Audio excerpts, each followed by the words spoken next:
Ito guys, sabaw na naman. Yung sabaw na may halo, sabaw na baboy na may halong, hindi ko alam anong tawag nito. Wala to sa atin, hindi ko alam. Meron yata sa atin pero hindi lang natin alam.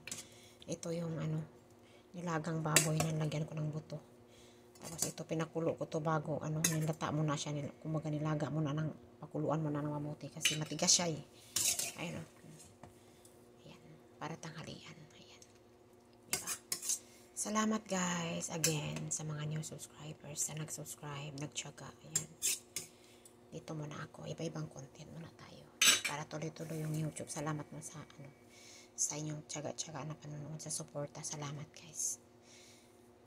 Ingat po kayong lahat at God bless po sa ating lahat na mga OFW, lalo na yung mga nasa Middle East. Yung pamilya natin, siyempre pray natin sana wala pang problema. Salamat po at ingat tayo sa ating mga pamilya. God bless po sa ating lahat.